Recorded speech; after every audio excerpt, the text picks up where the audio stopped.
I'd like to ask Emerson O'Brien to join us at the podium, please.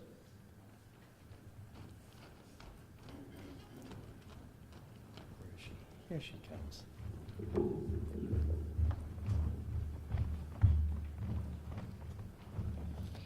I pledge allegiance to the flag of the United States of America and to the republic for which it stands, one nation, under God, indivisible, with liberty and justice for all. Terrific. Thank you, Emerson. Please be seated.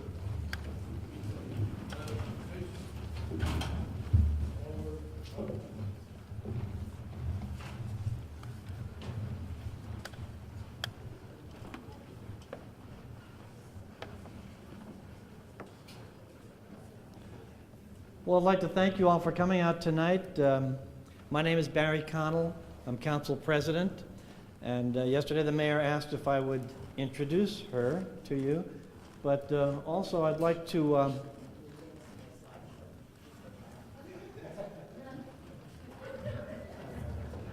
That was inadvertent. I know. Sorry. I don't have the practices here. Just, how did we go back here? No. Well, while we're fussing with this... There, okay, don't touch it. I won't, I promise. Jesus. There are a few people I'd like to recognize. We're joined tonight by State Representative James Kelcourse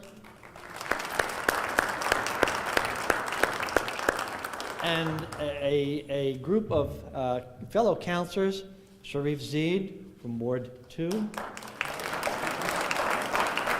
Afroz Khan, Councilor at Large, Ward 3 Councilor Heather Shand, Ward 4 Councilor Charlie Tantar, Councilor at Large Bruce Vogel, and I saw Council 2, where is Jared Eigerman, and Councilor at Large Greg Earls. Thank you for coming out. Have I missed anyone? No. All right, great. Well, I guess I look out here and I want to thank you all for coming out tonight. What's the matter with you people anyway? I mean, I really expect the night before a storm for you to be scurrying frantically around at the market basket, you know, preparing for the big one. But we'll see how big it is. At least it's early enough. We have time to get home and prepare for the onslaught, and it should be the last of the year. We're crossing our fingers and toes. I'm certain that Mayor Holaday is wondering why she ever asked me to stand up here. I have a crowd and a microphone. I promise to be brief, because it's her evening, and it's an evening for the entire city. I'm sure that the mayor, not having spoken with her about what she was going to present, could point to all of the accomplishments that have taken place under her terms of office. Some of you may know that she and I came to the city council at the same time, and when I look back on those years, we have new schools, we have a senior center, a new water treatment plant, a new sewage plant, and many other things that perhaps escape notice because they don't have a lot of bricks and mortar attached to them. But my suspicion is that she wants to talk about what's coming ahead and how we're going to get there. So without any further ado, I'd like to introduce to you the Honorable Donna Holaday, Mayor of the City of Newburyport.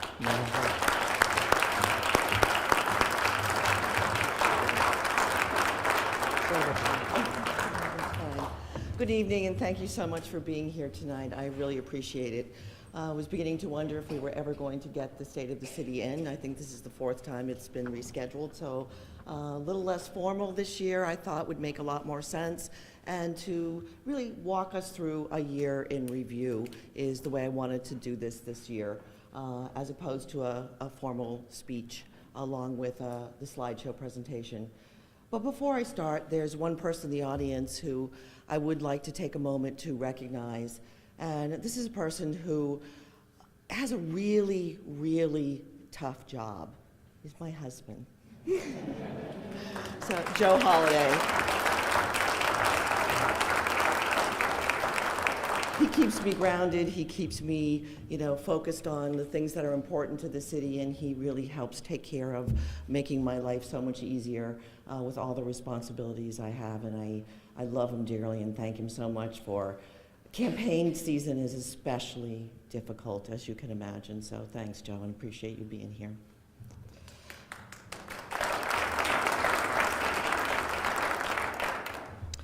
So I wanted to just walk us through this past year in terms of the accomplishments of the work that we have done together. And of course, we can't start a slideshow in the city of Newburyport without talking about the weather. And at this moment, I would really like to recognize a very important team that has done to date an absolutely extraordinary job of working 24/7 to keep our city safe and work through some very, very difficult storms, in particular the 3 high tide cycles and the impact that it had on Plum Island. So would you please recognize with me our Emergency Management Director and Chief, Chris LeClaire.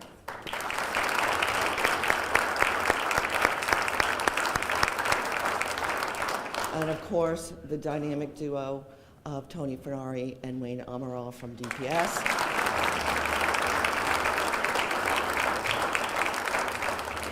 And of course, Marshall Murray. We couldn't do this without all of you, so thank you. So in January, we began with getting some wonderful news from Mass DOT. This is a federal program that winds down into the state, and then with the help of community members, we were able to work with them to complete a 2-year study on safe routes to school. This is really, really significant because it will provide the city with approximately $1.3 million and redesigning. They've did traffic counts all around our school campuses and have identified the area around the middle school on Johnson Street and High Street as the area that they're going to really be focused on, also Toppins Lane. So there'll be a lot more information coming the end of next month. We will be holding a public hearing so you can learn more about the plans. It includes sidewalks, a beacon that will be on High Street for the students to safely cross to get to school. So really, really excited that we were selected because not many communities get into this pipeline. So more information coming on this. Also in the month of January, I had the privilege of being elected by my peers as the mayor, or president of the Mayor's Municipal Association. And as president of that mayor's group, once a month we have a leadership, an advisory board meeting, and then we walk up to the State House. And as you can see, we're meeting there with Sean Cronin, who oversees Division of Local Services for DOR, and Lieutenant Governor, and that's where we continually advocate for the needs of our city, including Chapter 70, charter school funding, roads and sidewalk funding. And we had probably one of our worst winters in 2015, and that's when we had 10 feet of snow over the course of 6 weeks out at Plum Island. We ended up having to evacuate, I don't know, something like 180 people off the island. We lost the air vac system down most of Northern Boulevard and on the base side as well as the ocean side, and it took about 3.5 weeks, and I don't know how we would have recovered this system, and the same thing is happening this season without the amazing work of Jamie Tucolo.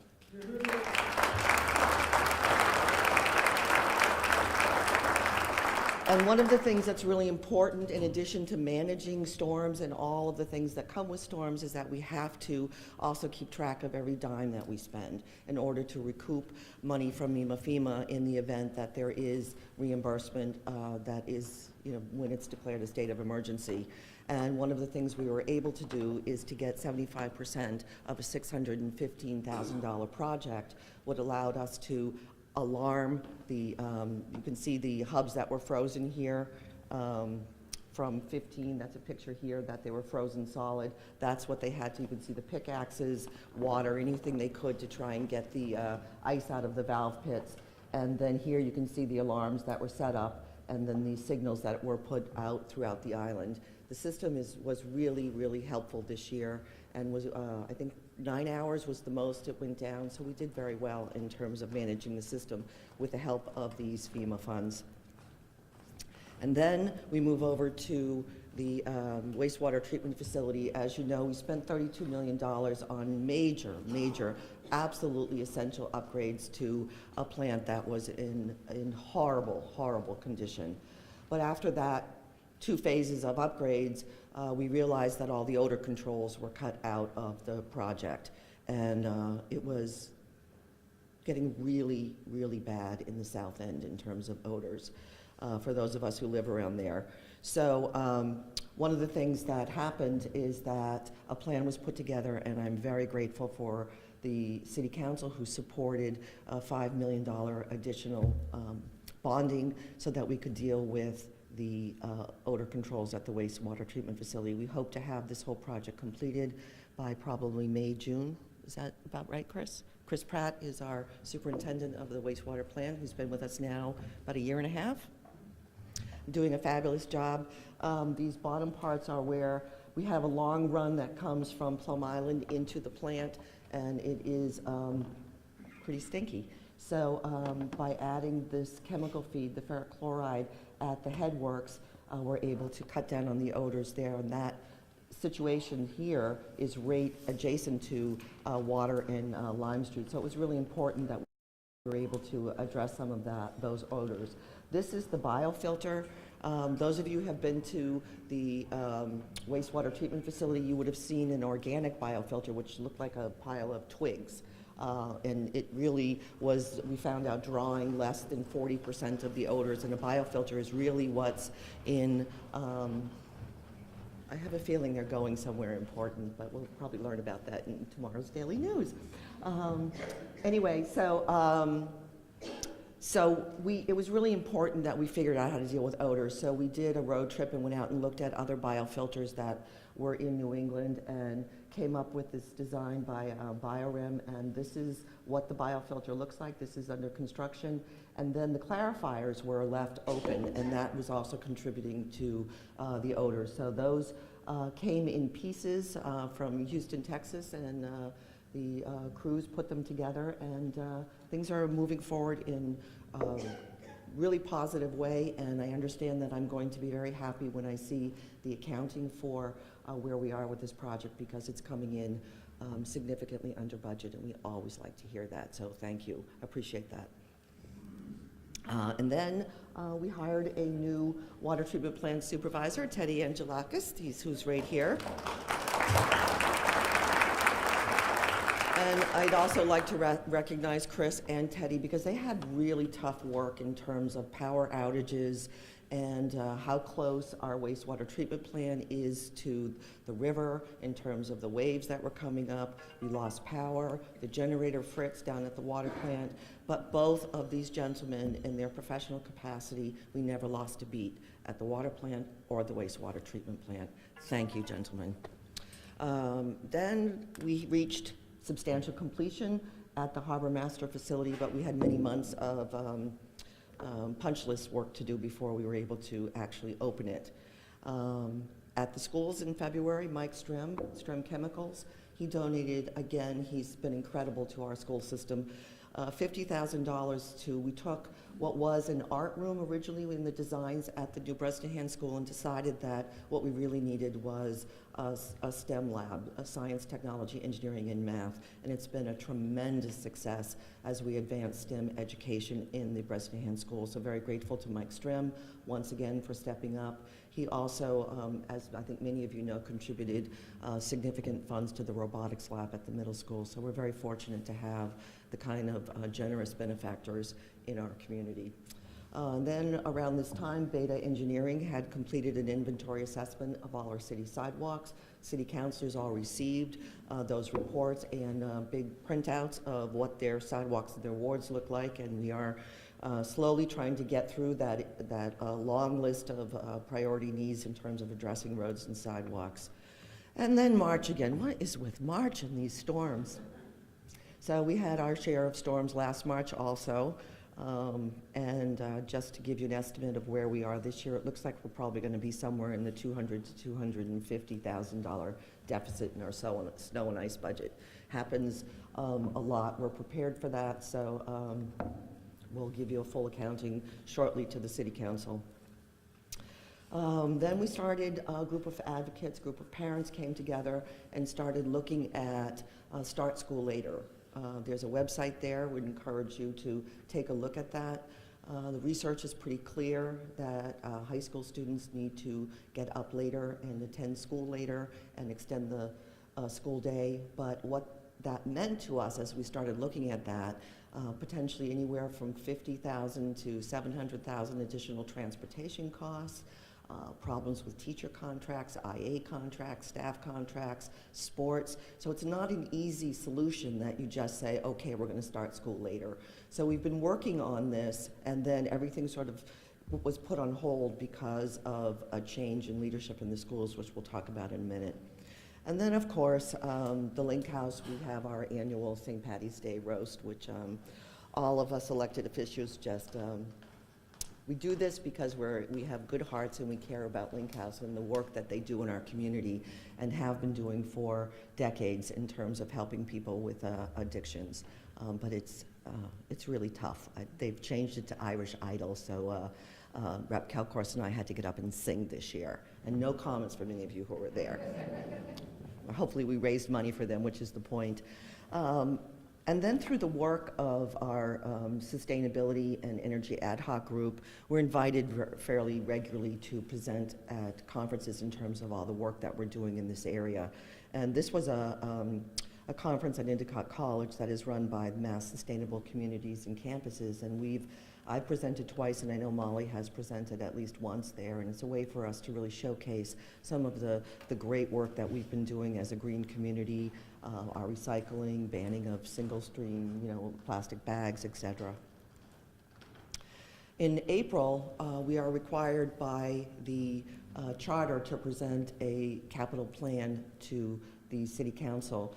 This is something that before the charter was approved that I started doing because I believe very strongly that capital needs across the city are enormous.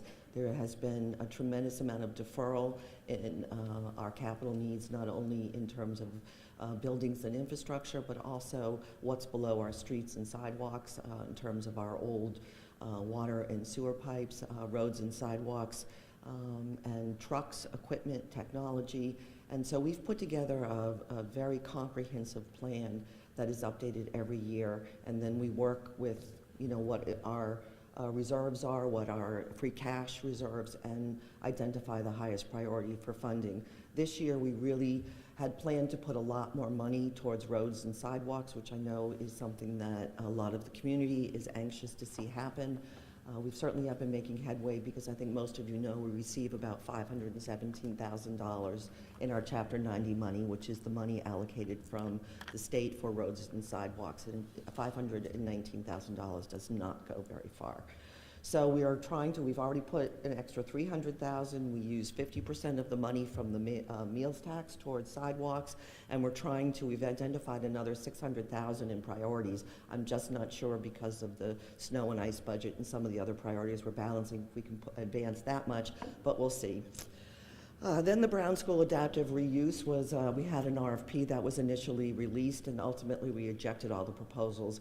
And part of that is that I think we were trying to do too much in the initial proposal. We were trying to keep youth services on the site, keep the gym, keep the playground, keep the amphitheater, and then also create housing. And it's a very small site in the heart of the South End. I live a couple houses from there. So we stepped back. The counselors have been very involved. Councillor Eigerman from Ward 2, Councillor Zid from Ward 1, Afroz Khan, our councillor at large who lives around the corner in the South End. They put together an ordinance that had a public hearing. There's been a lot of input. A lot of people now are really paying attention to this.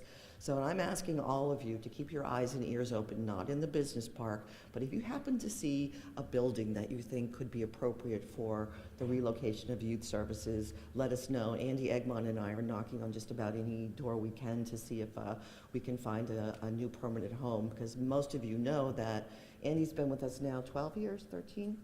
13 years, and it was such a gift when our city hired her to develop youth services. Thank you, Andy.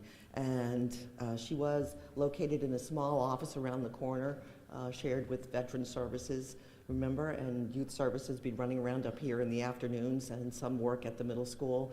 And then Kelly School became available, so we moved them over to the Kelly School.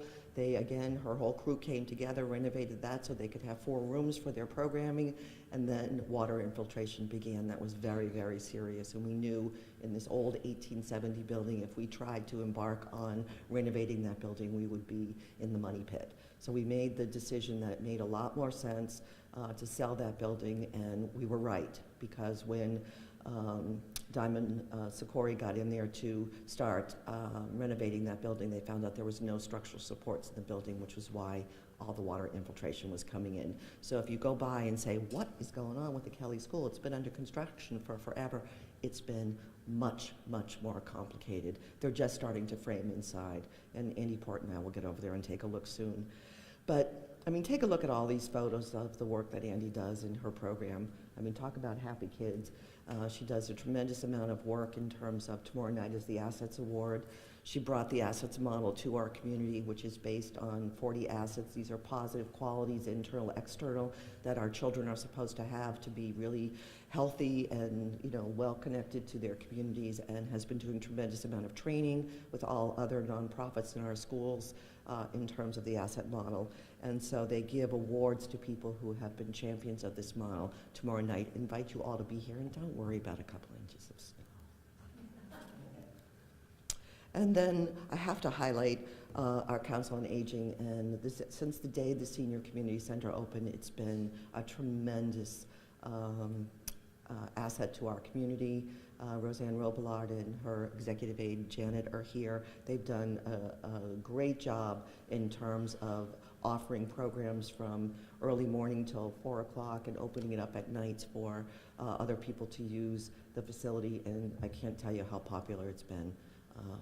I think I've told some of you the story about it. It was a couple months after the senior center had opened, and a senior walks into my office and she's, Mayor, I have to tell you the senior center is so beautiful. It is so beautiful. And then she hung her head and I said, but Mary, what's the matter? And she said, I didn't understand. I didn't vote for it. But, you know, she gets it now, and that's all that counts, and we got the vote, and we have a beautiful senior center that will continue to be a real asset to our community for many, many years to come. Oh, Mary Kelly is here too, who runs activities. Thank you for being here, Mary, too. And then in April, we had our first annual Show Your Sport. This was directed under Lise Reed with support from the old Port Pride group that came back together again. That was Marianne Clancy and Sean Reardon and a bunch of Charlie Cullen, a bunch of other people came together.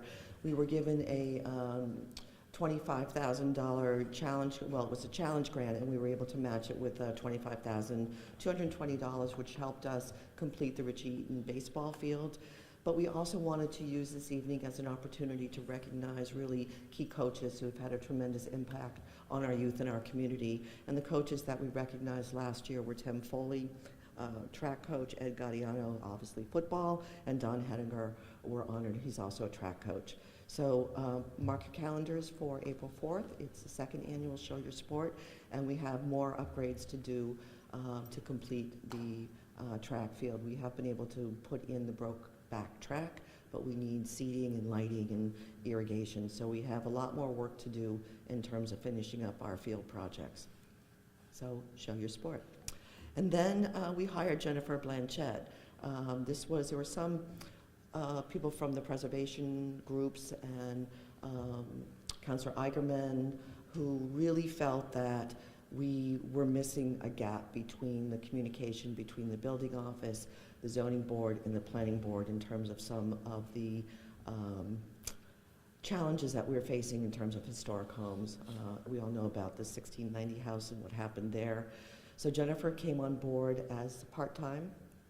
She's now full-time, and she's doing a phenomenal job. She's dealing with a whole range of zoning issues, not just on historic homes. We're very, very pleased to have her as part of our team. She's done a terrific job. And I had to mention our new executive director, John Moynihan, who is, he's done a fabulous job in terms of just bringing some rebirth into the Firehouse Center for the Arts, which I think most people know that that's a city building that is leased to the Firehouse Center for the Arts, and that we helped them because they couldn't finish their capital campaign. We became the conduit for their borrowing so that they could complete their capital campaign, and which is important. It's a very important building to our community, having once been a firehouse and now is the center of our cultural district. Then in May, I'm very proud of our police department, who earned their reaccreditation from the Massachusetts Police Accreditation Commission. Well done, once again. Marshall, 6 years? 6, that's what I thought. So it's important, but it's also difficult to achieve this level of accreditation. Every 3, yeah, thank you. And then we began DPS and Energy and Sustainability, began working together 7 years ago on trying to buy our streetlights from National Grid, because we knew that we could do a much better job of managing the streetlights. We also didn't care for the high sodium pressure lights and the whole mix of Cobra and all different kinds of lighting throughout our city.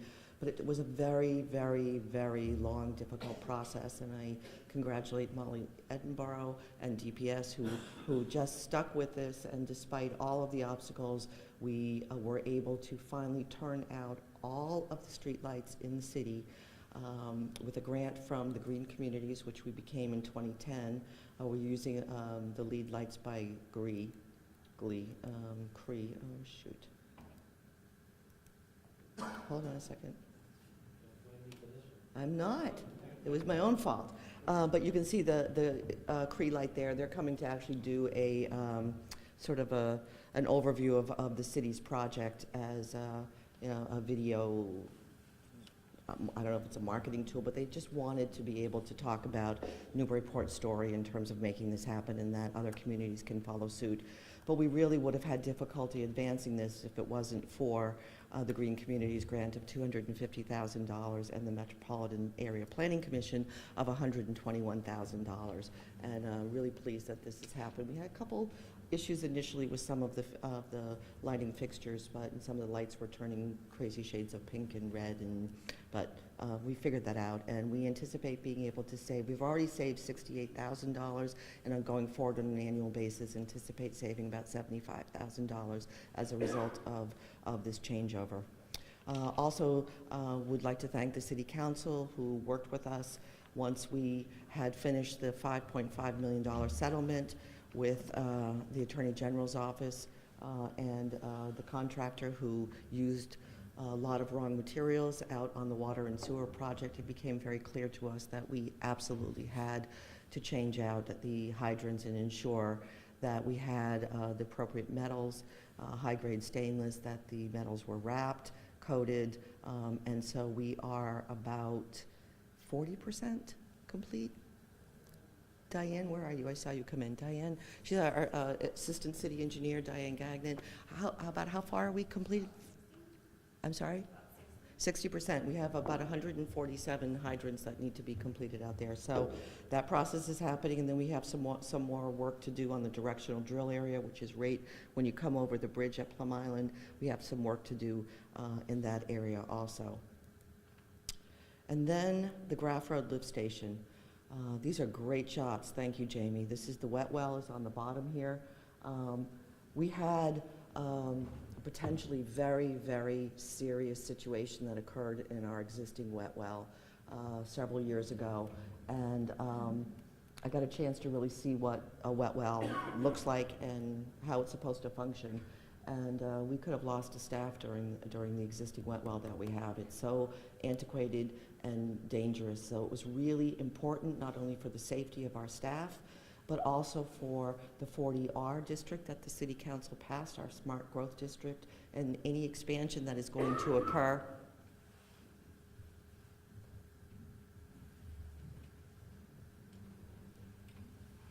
It's all right, we have Ruly children back there who are laughing hysterically, so I was just behind you, Greg. So I was just, it's okay, we're moving on. So This was really important for the expansion of the business park. This is a drone view of what the lift station looks like right now under construction. This is the wet well, and this is part of it under construction. This was a MassWorks grant. We're very fortunate to receive $1.8 million towards the construction of this project. We had to go back and rebid it and redesign it a little bit because it came in high. And then sort of some fun slides here. Pickleball has become very popular, and some sites are working better than others, and some wards, and some are a little challenging for the residents to deal with pickleball, but this is at the senior center, and I know they have it every Sunday night and invite us all there down at the tennis court. So I haven't played yet, but I understand it's a very popular and very fun game. So Roseanne, have you played yet? Okay.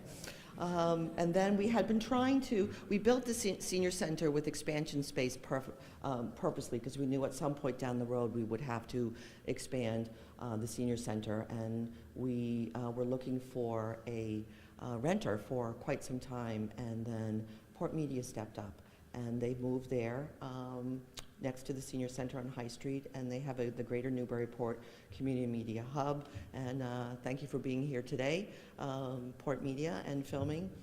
So if you haven't been in their new site, I would recommend it. It's that's where they have Joppa Radio now that's operating, and Wynn Damon is back over there. And they've been working on expanding to a third station, and also have been absolutely diligent in terms of filming city council meetings as well as school committee meetings, and working with Sarah, I'd love to see that expand to other committee meetings, particularly those that are held in the city council chambers. And we were very, very fortunate. The Tower Foundation is really difficult to get grants from, and working with Nancy London, Andy Egmont was able to help us receive a 3-year grant for a total of $190,000, a prevention grant. This is again over the 3-year period, 130. Oh, sorry. I missed the 3. Okay, yeah, sorry, we have to change that. It was a lot more money than that.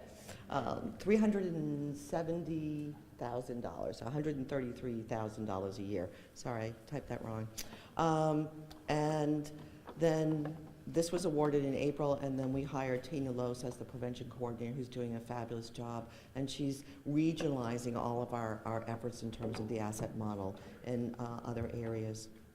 And then, of course, we can't talk about May without Memorial Day. Unfortunately, our last Veterans of Memorial Day had to be inside as opposed to outside, so hopefully weather will be permitting this year as we approach Memorial Day. We had the ribbon cutting of the Richie Eaton baseball field, and the ribbon cutting at the Harbor Master facility, and then the controversy over the Evergreen development. This was a difficult project for the city, with a unanimous resolution from the City Council signed by myself in opposition, pushback from the Water and Sewer Commission, the Water Department in terms of not wanting, the residents not wanting this development, but unfortunately our zoning at the time allowed this to happen. So it's moving forward. We really tried to look at the possibility of finding another water source in the city. We've looked everywhere across the city for a new water source, and we thought this would be it, but we were tapping into the same aquifer. The one positive that came out of this is we learned so much about this aquifer that we didn't know before, because we were never allowed access to the property. And then Memorial Day, we had the tall ships coming in, the Adventurer and the Alabama. And what was nice, what the Custom House Maritime Museum did, is they put an essay contest out to the high school students. And so they were able to take a bus to Gloucester, hop on one of the ships, and they actually did some learning about the ships as we sailed from Gloucester into Newburyport. And I give a lot of credit to Mike Raz and Ken Jackson, who have really worked hard to really stabilize the Custom House Maritime Museum, which is an important historic structure, even though it took a long time to get it back to what it looks like today, and there still is much more work that needs to happen there. Many of you have read that Mike Mraz is stepping down as the executive director. So they're accepting interviews at this point for anyone who's interested in becoming the new director of the Custom House Maritime Museum. And June approached, and after decades of studying and debate, very grateful to the City Council who approved the final $2.1 million in funding we needed to advance the intermodal facility garage. Thank you for that. And we also received bids for, we had taken by eminent domain this property on 115 Water Street because we needed it for the renovations of the wastewater treatment facility. And now we no longer have any need for this. It's a pretty dilapidated building, but a company called ConLab was the successful bidder through a competitive bid process, and that project should be moving forward relatively soon. I also, some of you have been to this, the Yankee Clipper Boy Scout Breakfast and the Mayor's Civic Awards. The Yankee Clipper group approached me several years ago and asked if I would be interested in helping them do this breakfast as a fundraiser, but also to recognize people who have done extraordinary things in our city. And I think it's been a really nice breakfast, a nice event. And last year, Jan Morse and Mike Jones, I thought it was appropriate to recognize the CEOs of these local banks who just have given so much to our communities over the years. And then Rich Banks, who his work in terms of veteran services we can't negate. Our Community Preservation Committee was able to fund a large chunk of the UU Church on Pleasant Street, their steeple restoration, and they had a nice ceremony in June thanking the city for all of our efforts to help them advance this historic structure in our community. And then I felt it was appropriate to talk about Flag Day. This is, I understand the governor is coming this year for Flag Day to honor Lieutenant Derek Hines, and they do this fundraiser to raise money for veterans every year. And it's a really nice event, so if you don't run, you can come volunteer, but a really nice turnout from our community to support the Hines family. Again, another opportunity, the NOAA had brought a group of municipal leaders together to talk about a resiliency workshop, and I was able to join folks in Gloucester to talk about, again, some of the efforts that we were doing in terms of resiliency in our city. We also hosted the mayor's group in the new sea level that opened, and Governor Baker was our keynote at that point. And then every once in a while, mayors have an opportunity to do something really fun. And I was invited to be on the Eagle to help escort the tall ships in that parade last summer. And that was wonderful. And because we're a Coast Guard city, every once in a while, you get a few of those little bennies. In July, I thought it was a good time to sort of talk about where we are with the $5.3 million Clipper City Rail Trail Phase 2. This is a federal, state, and our CPC funds have worked to advance this project. I know people are really excited about this because even though it says site under construction, people don't care. They're using it, they're walking on it. The only place that they're staying out of is the place that is marked here. This is behind the wastewater treatment plant because there are PCBs there, and this is taking forever, the work with DEP and EPA, and it's just the process in itself. This other area here was brought to our attention by neighbors who were very concerned about the shape of Marches Hill, and the City Council again came together and was able to transfer funds so that we could reshape Marches Hill because we were limited because of an easement we had from the former owner who lived next there. And then when he moved, we had the opportunity to make some significant changes. And I'm really glad we did. And I think the neighborhood is much happier with the redesign there also. In July, we have the Americana Rhythm and Roots Festival that Lise Reed and the Parks Commission have been running to raise funds to support park projects. They did their second annual this past year and are working on their third annual. We've had some glitches with the frog pond cleanup, electrical issues and some other things, but they're coming back next month and in earnest should be starting the frog pond cleanup because I'd like to see the canoe come back, on the frog pond, but I wouldn't want anybody to fall into that pond with the condition it is now. I think this was Brian Eaton's photo here that I'm supposed to give credit to. And I appreciate the fact that he let me use this photo, but this is when they were doing plantings at Cushing Park. And there is a 3-phase plan that residents are working with the Parks Commission to bring back Bartlett Mound to what it used to look like. And this is what it used to look like. Wouldn't it be nice if we could get it back to that? All it takes money, right? In AECOM, this was requested by the City Council. Could we complete a study of our water supply? And the bottom line, it was a very thick report, very detailed, very technical, but it did indicate the bottom line that we have an adequate water supply for our city for 2040.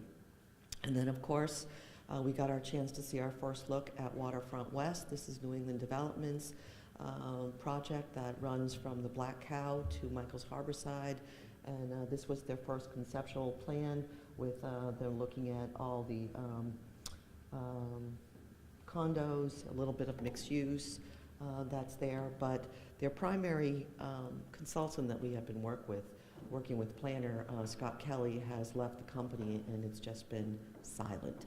So I'm not quite sure where they are with the process. I thought we'd be having many more meetings at this point. I know there were several joint meetings with the planning board and the city council to have conversations with Jeff Speck, who was their consultant who came to hear from the community about this project. So there definitely will be more information coming forward in the future about this.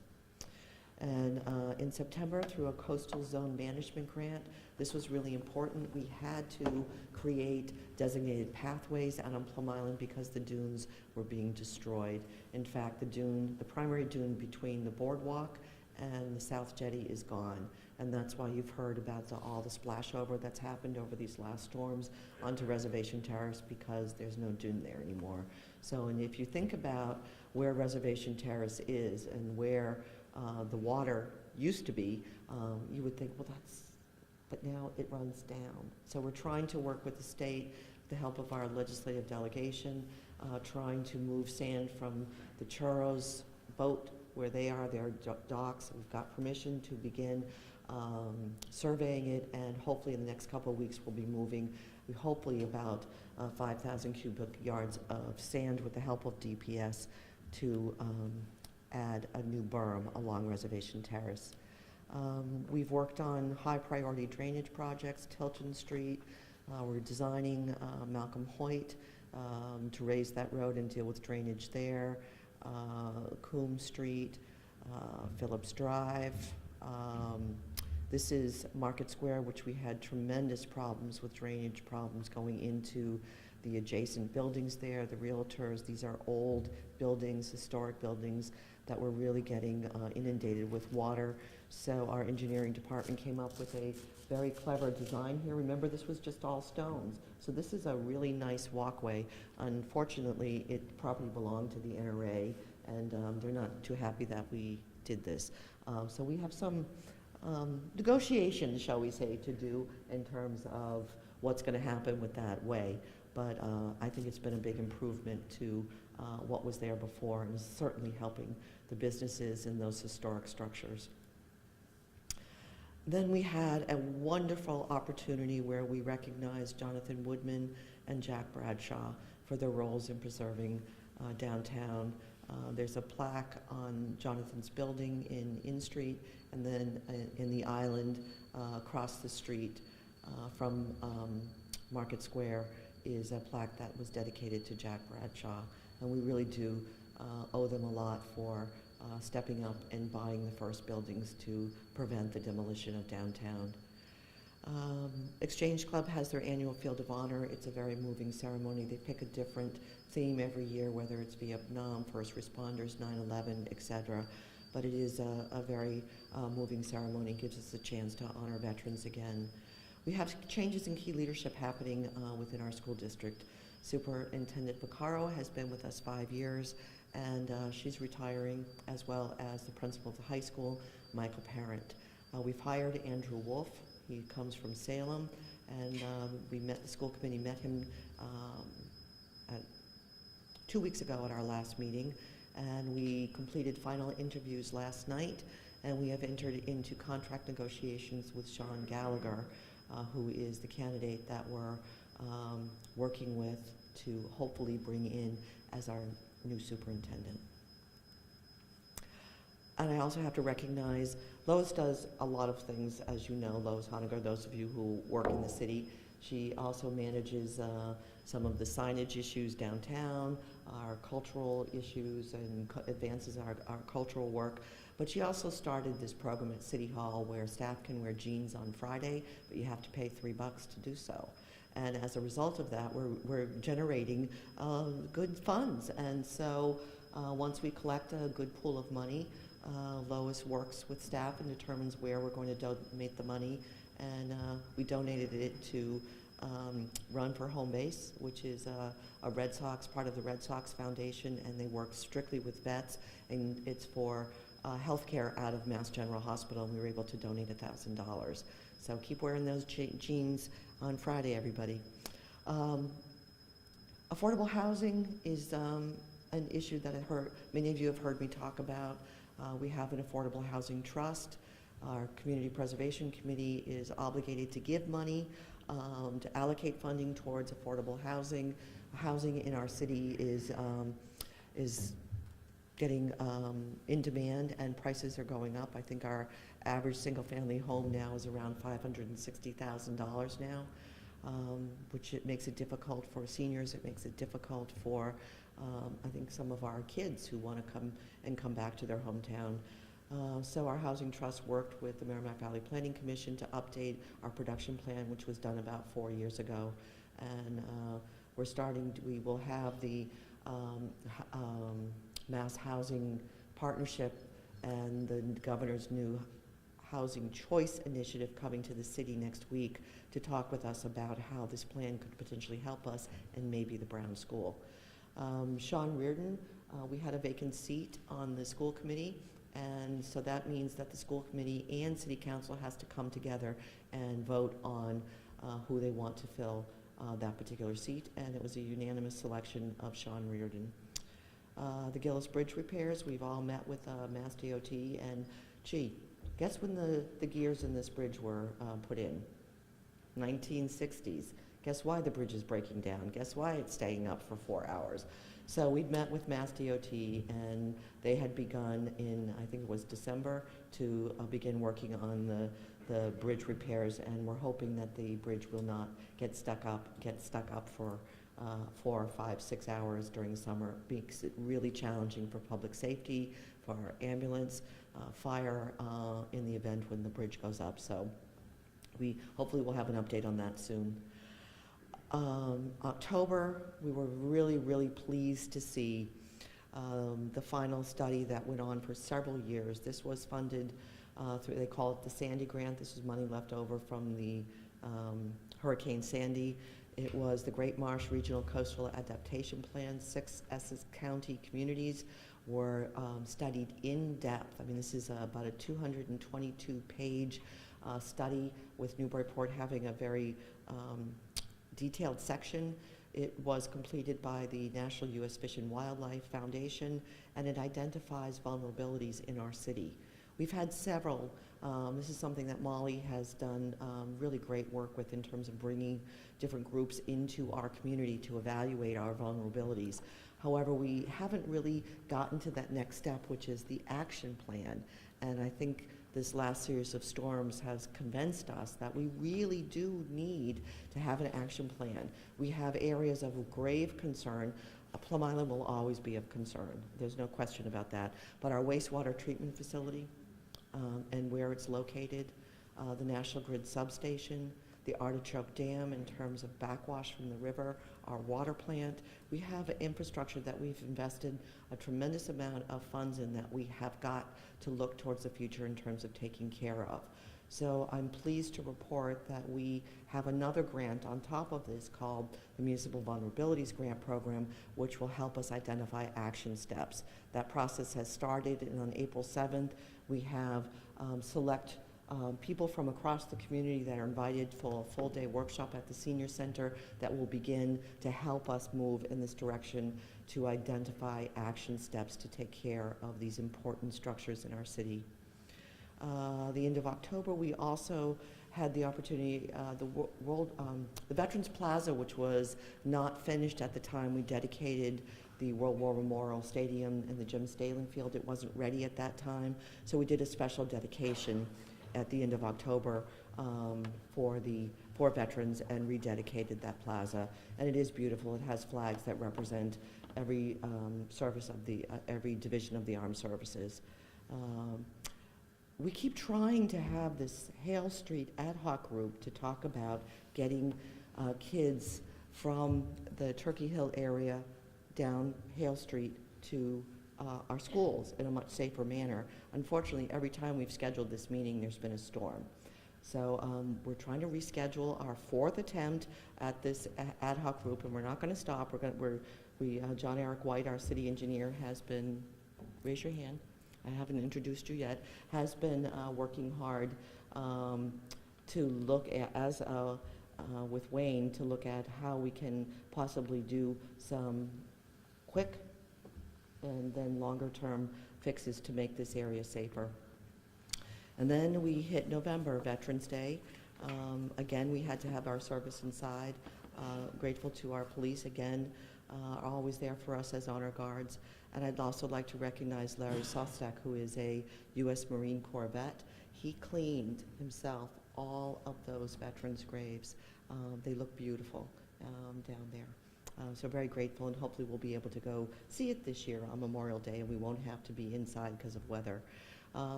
We also had an election in November, and it was really nice to certainly welcome back counselors who were reelected, but it was very nice to welcome Heather Shen from Ward 3 and Afros Khan, who is our at-large city councilor.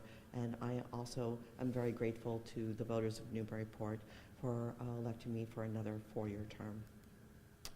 And then Molly Edinburgh received this fabulous award from the Northeast Recycling Council for her leadership in environmental sustainability. And I can't think of anyone else in terms of sustainability and zero waste and energy initiatives than Molly Edinburgh, who deserves this. Thank you, Molly, so much. Great job.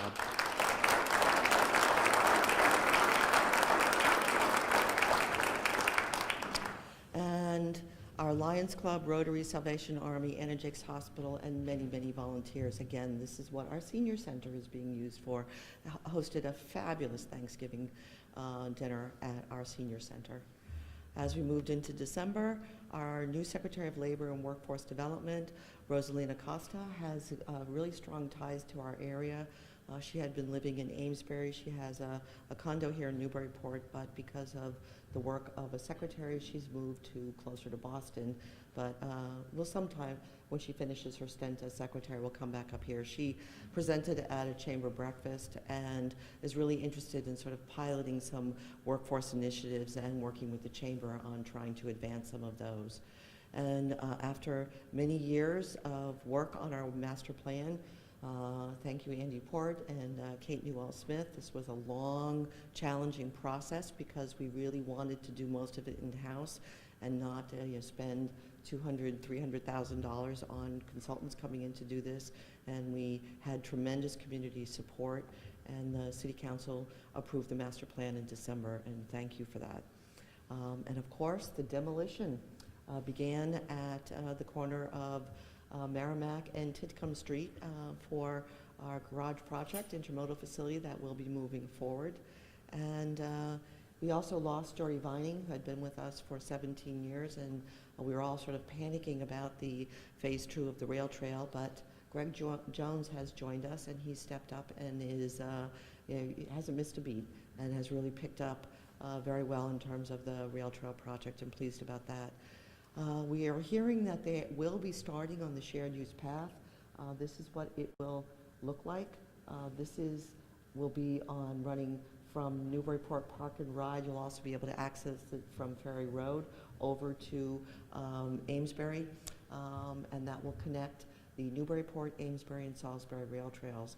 We did a tremendous amount of mitigation with Mass DOT through 3 different secretaries of transportation to be able to get this as mitigation for this project. So really looking forward to the day that that is completed We anticipate they've been about a year out from their due date. There's been weather issues, and I think you'll remember there were some concrete issues with some of the piers there that had to be redone. But we're hoping that they will hit the target of July 2018. So you can't talk about the state of the city without getting into finance, and I assure you this is quick. Most of you have seen all of these slides before. These are ones that we have seen during our joint meeting of the school committee and city council. You know that most of our revenue comes from property tax. That's about 84%. Excise tax is 4%. Local receipts is 4%. 1% other, and state aid 7%. But again, last year we were at a negative 6.2% in local aid. This year we're in positive numbers, 0.01% in local aid. So it's a challenging. We need more local aid. There's no question about it. And unfortunately, the governor's House 1 budget did not provide enough funding for schools and charter schools and circuit breaker, but we know that our representative and senator will advance as it goes through their hands. We'll put more money in our schools, right? Absolutely. Thank you, Representative. And then you look at our expenditures, schools are 50%. And that's operation, that includes Whittier also, as well as North Shore Tech. We have a small budget there for a few students who want to study agricultural. City services, 25%, and benefits is 19%. Our debt service is 6%. That just gives another slide looking at how our outstanding debt is broken up. Excluded debt, that would include those things like the senior center, our school projects.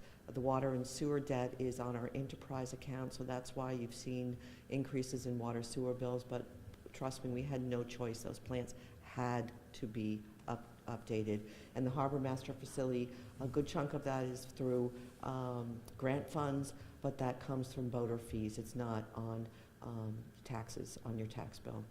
And we also have some CPC debt for soccer field, the turf field at the high school, as well as this building that was, I think it's coming off this year, the City Hall that we did that we used that for. And this just shows you some of the debt. The enterprise supported debt, again, that's sewer, water, and Harbor Master is the green tax supported excluded debt. That's what we agreed as voters that we would pick up the additional debt for the schools and the senior center. And then that's other debt that's within our levy limit, which is starting to drop off. I think the important thing to keep in mind is that we are below the what they consider best practices in terms of debt. I think we're close to 7% in terms of our debt at this point, but you don't want to go beyond 10, 12% of your operating budget in terms of your debt. So we're actually in good shape, and more debt is dropping off. And I'm thrilled that we were able to keep our long-term AAA bond rating. We have another follow-up call tomorrow, and hopefully after the end of that call, we'll be reporting back to you that we have retained our AAA bond rating. Some of the reasons why Standard & Poor's has given us such a strong rating is because of our strong economy, our very strong management, our strong fiscal policies. It surprised me when I learned that they told us that a lot of cities don't have financial policies, which towns do, but not cities, which is why there's only 5 cities across the Commonwealth that have a AAA bond rating. So we're standing in with Newton and Boston and other of those cities with our AAA bond rating. We have strong budgetary performance and flexibility, very strong liquidity, strong debt contingent liability position, and strong institutional framework score. And for the 6th year in a row, Ethan, we've received the Distinguished Budget Award from the Government Finance Officer Association, a very, very prestigious North American financial corporation. So we're very pleased about that too.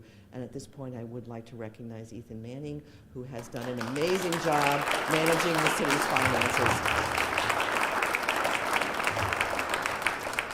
So some of the factors that are concern for us, things that are positive is our tax base, the health of our local economy, oil prices, inflation. things that are more negative that are causing some challenges for us, especially in this FY19 budget, state aid, the cost of employee retiree benefits, unfunded, underfunded mandates. That's particularly in the schools. Our infrastructure needs continue to be very high, but we are tackling them in our partnership with the City Council, and I appreciate that.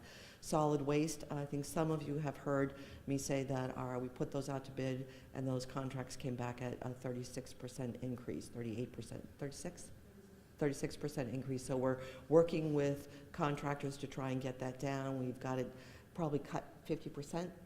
18%, that's still too high, but we're still continuing to work on that. And some of that has to do with the problem with China stopping 98% of the recyclables that they would take from the United States, and is causing all kinds of backlash across our country. So what are some of the cost-saving measures? Health insurance. Again, we've been going out to bid. We're working with another company in FP who's been looking at alternative plan designs and looking at a different way of looking at deductibles. That it's a brand new concept, so it won't be available to us this year, but the PEC is really our Public Employee Committee. We had a meeting last week really looking at this seriously. I think this could really help us. So you essentially pick the plan that's based on your needs, your family's needs, and your health, and that could help us as a city and you as an employee save sufficient money. IT Director Mark Cavanaugh is here. I'd like to recognize all the great work that he does for us. We've received a municipal fiber network grant, and that will be, it's been delayed because of weather, like a lot of things, but in a couple weeks we should start to see that going in, and that will really help our city in terms of, our a whole range of issues that we deal with IT. We've also reduced sick time payouts in all of our contracts, and that will help us in the long term in terms of cost saving, working on regionalization collaboration. That's with our trash hauling contract, our animal control, and veteran services. Those are the three contracts that we have regionalized, and through the work of the Merrimack Valley Planning Commission, there are certainly other initiatives that we would like to do. We tried to put one out to bid for the clean rivers and trying to catch needles and all of that, but it came in way too high for the river communities who were willing to step forward and accept that bid. We have to maximize our grant initiatives. I think Nancy London's been doing a fabulous job in terms of grant writing, and we're well over the, probably the $115 million, $125 million mark in terms of grants. Since all of our firefighters have their, I just went totally blank. EMT, I was looking at EMS, that's not right, EMT. We also have one paramedic. We also have just agreed to send another firefighter to become a paramedic. And it's important that we look seriously at an ambulance for the city because if that can generate revenue, we're looking at Amesbury. They just completed a feasibility study, looking at Melrose, looking at other similarly situated communities to see if this does make sense for us. I've been hesitant because of the costs to do this, adding more personnel, the ambulance, but in the long run, if we can get over the hurdle in terms of financing these things, then it could help us because we need a new ladder truck, we need work done at both of our fire stations, so it's important that we look at every avenue that we possibly can in terms of generating additional revenue. So what do we have to, what are some of the immediate things that we've got to deal with going forward? We've been working, the City Council finished an ad hoc committee for over a year that was led by Councilor Eigerman and with participation from Councilor Zeid and I think Councilor Vogel, and they really worked on the disposition of land, how we can move things forward and dissolve the NRA, and and then they finished their work a year ago, October, passed it over the city. We've been meeting, had another public meeting last week. We still have more work to do in terms of conveyances of land, the environmental cleanup, and some survey work. And rewriting the waterfront trust doc. So that's going to be a big project as we try to complete that and get the NRA to dissolve over the next several months. Youth services in Brown School, highest of high priorities for us. The Brown School heating system is antiquated. It's not going to hold out much longer. We've got to figure this out. I know that the City Council has had a public meeting. They've done a survey. They've collected a lot of ideas from residents, and we'll take a look at all of those, rewrite a new RFP, see where we are. But I'm asking everybody to keep their eyes open if they see of a potential site that could potentially work for youth services. Completion of the rail trail I've already mentioned, and then more focus on our roads and sidewalks as we go forward, as well as infrastructure. So that's sort of the priorities that I see as we go forward. But I would just like to take a minute and recognize some of the staff who are here that I haven't had a chance to.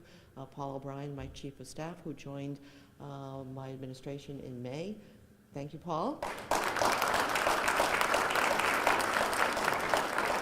And I think I recognized the staff from Senior Center, but I didn't recognize Cynthia Dodd when I was talking about I think I skipped over some of those slides, and I'm sorry. Cynthia has been working with funding from the NAID. You might have remembered the slide there where since 1799, our newspapers have been digitized at the library, and now we're up to 1955. So this is great work that she's done with funding from NAID. She's also done a tremendous amount of upgrades in the library that I think you all can see in terms of carpeting and just painting and windows and energy efficiencies. So we're really grateful for that. She has a very strong Friends of the Library group. And if you haven't been to Books in Bloom, which is coming up April 7th, I'd encourage you all to go. It's $25. Money goes to help the library. And some of the most beautiful floral arrangements based on titles of books. It's a great event. The jazz band plays, and there's hors d'oeuvres and wine. It's a great event. Come and support the library. I would ask you to do that. Paul Hogg, we talked about the Harbor Master facility, but I didn't recognize you. He's, again, he's one of our employees who I have to push him to take time off, even in the dead of winter. He is just 24/7. He's like Andy Port, our planning director, who's also here I would like to recognize, who again works very, very hard to address all the planning issues in our city. And Tracy Maynard, who is our awesome human resource person. I don't know what we do. I don't even know how we functioned without a human resource person. But she joined us about 5 years ago now. Three? It's all it's been? Oh, it seems much longer, right, Tracy? Kathy Talkington, who a long time city employee who's worked in our water and sewer business office, and I'm happy that she has stepped up in a huge way to become the office manager of water and sewer and has done a fabulous job. Thank you, Kathy. And next to her is Jill Brennan, who, when Dan Raycroft retired last December, she has stepped up, and it was just a seamless transition and has done a tremendous job as our assessor for the city. Diane, I recognize Gannon, who is our assistant engineer, and Dan, your last name just went right out of my head. Thank you. I'm sorry, Dan. That can happen sometimes. Dan Lynch, who he's the guy in his crews you see out there in the dead of cold when it's we have all those water main breaks. Dan Lynch, thank you, Dan. Appreciate all the work in your crew.